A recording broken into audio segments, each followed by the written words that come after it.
Well, ladies and gentlemen, I told you what they were gonna do to us in this episode. I'm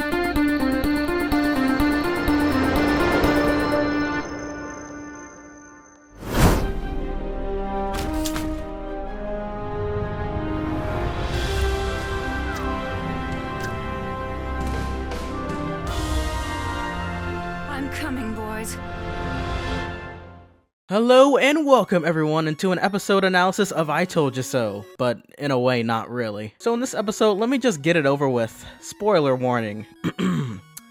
Della doesn't make it off the moon in this episode. We all should have known that they were gonna drag this along for a while, especially since it was indeed titled Whatever Happened to Della Duck. But that's definitely not all we're here to talk about. Boy, did a lot happen in this one. Now first of all, the promo for it was kinda deceiving by telling us you won't believe the day that she's having. And you won't believe the day she's having.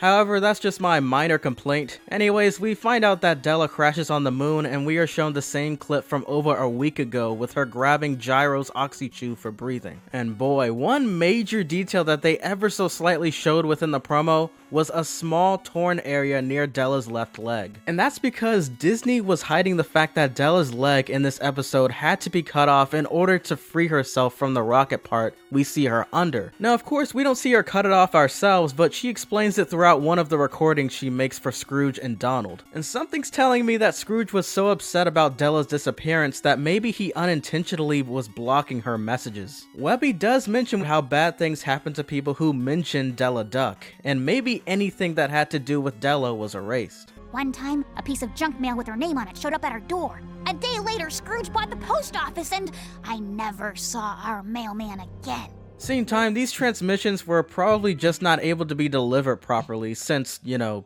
space. Also, Della did try all sorts of tactics just to get to Scrooge's attention. That's including making a message from the parts off of the Spear of Selene. Now, there were a few reasonings as to why Della was behind so many times on repairing the rocket. The first being that repairing the Spear of Selene is a bit more complicated than making a robotic leg. And apparently, even after rebuilding the ship, not only was a moon monster constantly taking scraps from off of the ship, but it requires a piece of gold in order to power it.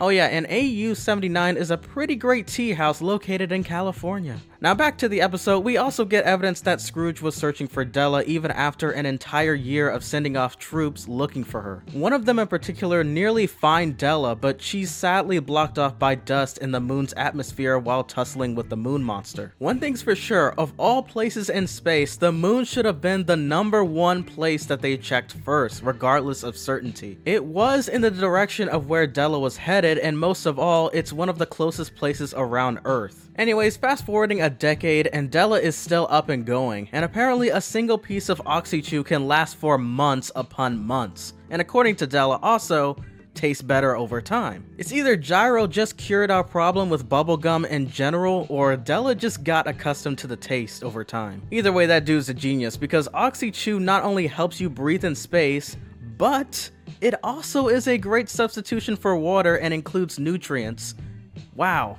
How convenient. One thing that I believe happened after we witnessed Della fixing up the Spear of Selene one final time is what we're shown to be a decade later in this episode. We're then told that Martian people have been on the moon the whole time and that they've been searching for the Might Beast, yeah, that's what they named it, for 3 months basically. Eventually they're able to find it tied out after digging a bit and it's revealed to have a child. The whole time it was supposedly keeping its baby safe by feeding it the parts from the ship, and not only was the Might Beast into collecting metal, but also coincidentally gold. And that explains as to why it was chasing the Martians around so much, but I'm about to get as to why in the future very soon in this video. Now as for Della, she finally finds out years later that Scrooge sent her to the dentist when she was a kid to implant a gold tooth for her in case of emergencies. But she ends up using that gold not for the Spear of Selene, but in order to satisfy the creatures. However, before being able to feed it, Della sings a lullaby that she used to sing to the boys before hatching. It's a familiar tune, and that's because it's the same subtle tune we hear in the season 1 finale. It's the same thing we hear her hum within the episode while walking around the moon.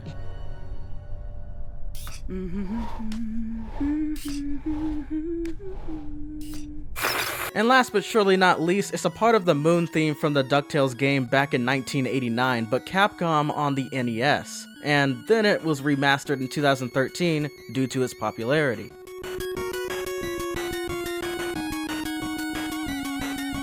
The Mites are then happily back together and then leave after Della takes the Martians' guns in order to stop them from attacking. And by the way, the Lieutenant reminds me a lot like Peridot from Off of Steven Universe, which I find to be one of the very few characters I actually like.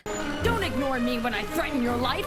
Respect my dominance! It ends with us and Della being revealed to the fact that there is a secret invisible barrier on the moon where the Martians live and possess gold. And when I say gold, I mean El Dorado gold. They literally mention how they sometimes throw gold away into golden trash bins. And plus, even though they welcome Della into their city, they seem suspicious of her, and most of all, it sounded as if they wanted to use her in some way after seeing how she fended off the Mite Beast. This show is leading into a really great story so far, and I can only imagine how Della's gonna make it back. She wasn't shown to have gotten any of her messages successfully sent to Scrooge and the gang. But most of all, the ship is absolutely demolished, and I don't think the Martians are planning on letting her go. They said that they didn't have a spaceship, but I call bullcrap. This is coming from the same group of aliens who literally throw away gold like it's plastic. Anyways, with all that being said, this has been The Next Big Thing with yet another episode analysis video, finally. And man, this month is gonna be busy, but I'm gonna try to make it, you guys. Once again, this has been The Next Big Thing, and I will catch you guys in the next one. Peace!